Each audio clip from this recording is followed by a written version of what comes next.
धांधली और सेटिंग का खेल लंबे समय से चल रहा है। आखिर कब तक बिहार में प्रतिभा का हनन होते रहेगा? और इस खुलासे के बाद ये बात अब साबित हो चुकी है कि बिहार के प्रतियोगी परीक्षाओं में धांधली सेटिंग कार्रवाई के नाम पे सिर्फ और सिर्फ लिपापोती करती है। अभ्यर्थी मौजूद तो होते हैं लेकिन उनका आंसर जो है कहीं और से 90% सेंटर जो ऑनलाइन सेंटर है वो धांधली सेटिंग में संलिप्त रहते हैं। नमस्कार, मैं हूं राजन कुमार, आप देख रहे हैं न्यूज पीआर।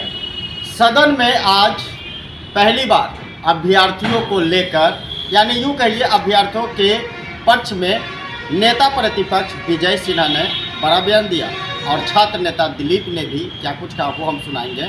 लेकिन जिस तरीके से ऑनलाइन सेंटर का जो खुलासा हुआ है, एक निजी अखबार द्वारा ऑनलाइन सेंटर में किस तरीके से सेटिंग होती है और किस तरीके से पैसे की डिमांड होती है, उसका खुलासा किया है। उस पर छात्र नेता दिलीप का क्या कहना है, जरा सुनिए। नमस्कार दोस्तों, मैं दिलीप कुमार।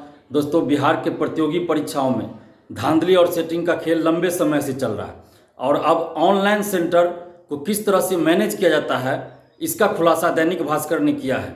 और इस खुलासे के बाद ये बात अब साबित हो चुकी है कि बिहार के प्रतियोगी परीक्षाओं में धांधली सेटिंग बड़े पैमाने पर होती है। ऑफलाइन में तो होती ही थी, ऑनलाइन में भी अब धांधली सेटिंग बहुत बड़े पैमाने पर हो रही है। हम लोग 2 साल पहले से ही इन बातों का जिक्र करते आ रहे हैं कि ऑनलाइन सेंटर को खरीदा जाता है, बाहर से ही क्वेश्चन को सॉल्व कराया जाता है। जहाँ जहाँ सेंटर दिया जाता है ऑनलाइन सेंटर, उस सेंटर को ही मैनेज कर लिया जाता है और सेंटर में अभ्यर्थी मौजूद तो होते हैं लेकिन उनका आंसर जो है कहीं और से तैयार होता है और वहीं से आंसर क्लिक कर दिया जाता है, आंसर बता दिया जाता है, आंसर दे दिया जाता है। और इसका खुलासा अब दैनिक भास्कर ने किया है। तो ये बहुत चिंता का विषय है। आखिर कब तक बिहार में प्रतिभा का हनन होते रहेगा? कब तक बिहार के लाखों करोड़ों युवाओं के भविष्य से इस तरह से खिलवाड़ होता रहेगा? परीक्षा माफिया और शिक्षा माफिया इतने हावी हो चुके हैं बिहार में कि अब बिहार की प्रतिभा के साथ लगातार खिलवाड़ हो रहा है और सरकार कार्रवाई के नाम पे सिर्फ और सिर्फ लिपापोती करती है। जितने भी ऑनलाइन सेंटर चलते हैं, अधिकतर, मैं ये नहीं कह रहा हूँ कि सभी के सभी धांधली सेटिंग में संलिप्त रहते हैं, लेकिन अधिकतर 90% सेंटर जो ऑनलाइन सेंटर है वो धांधली सेटिंग में संलिप्त रहते हैं। दैनिक भास्कर के खुलासे में ये बात सामने आई है कि 20 ऑनलाइन सेंटर पटना का पैसा 2-2 लाख रुपया पैसा लेकर सेंटर मैनेज करता था, यानी कि एक अभ्यर्थी से 2 लाख रुपया लेता था। अब सोचिए, वैसे अभ्यर्थियों से जिनसे पैसा लिया जाता था उनको आंसर बता दिया जाता था, आंसर सॉल्व करा दिया जाता था बाहर से।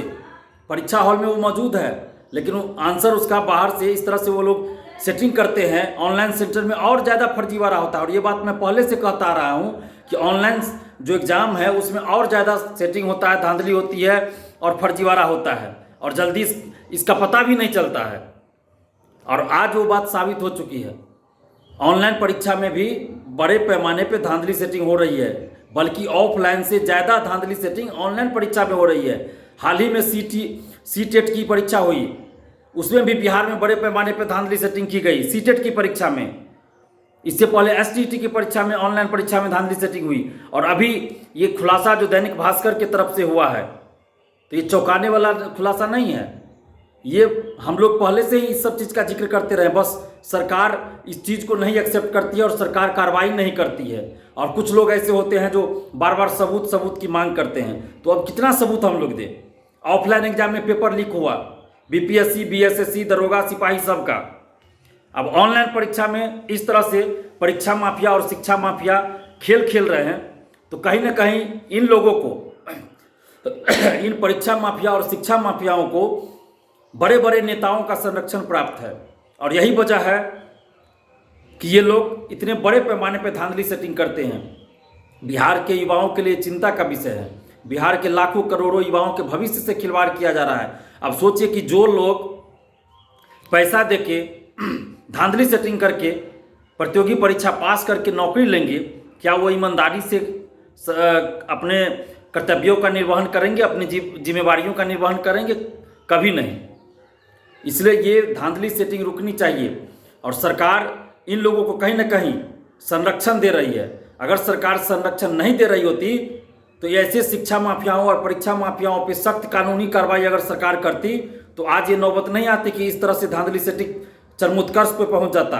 और आज भी आप देखिए, चाहे वो पेपर लीक हो या धांधली सेटिंग का मामला हो या कुछ भी हो, सरकार शिक्षा माफियाओं और परीक्षा माफियाओं पे सख्त कानूनी कार्रवाई नहीं करती है और इसी का ये दुष्परिणाम है कि दिनों दिन बिहार में प्रतियोगी परीक्षाओं में धांधली सेटिंग बढ़ती जा रही है। हम सरकार से ये मांग कर रहे हैं कि अब जितने भी परीक्षा सेंटर है, चाहे वो ऑनलाइन हो या ऑफलाइन हो, सबकी इंक्वायरी करवाइए और कम से कम जिन से परीक्षा सेंटरों का नाम आ रहा है धांधली सेटिंग में, उनका तो आप कीजिए। और ऑनलाइन परीक्षा तो होनी ही नहीं चाहिए, क्योंकि बिहार सरकार के पास अपनी तो व्यवस्था है नहीं, अपना संसाधन है नहीं ऑनलाइन परीक्षा लेने का। और आप प्राइवेट सेंटर में जब ऑनलाइन परीक्षा ले रहे हैं तो उसमें धांधली सेटिंग होने का चांस वैसे ही बढ़ जाता है। तो इसलिए ऑनलाइन परीक्षा तो होनी ही नहीं चाहिए और जितने भी परीक्षा माफिया हैं, शिक्षा माफिया हैं, उन सब को अरेस्ट करके कठोर कानूनी कार्रवाई करिए और जेल के अंदर भेजिए। अगर सरकार ऐसा नहीं करती है तो इसका मतलब है कि सरकार इन शिक्षा माफियाओं को संरक्षण दे रही है और बड़े बड़े नेताओं का संरक्षण प्राप्त है।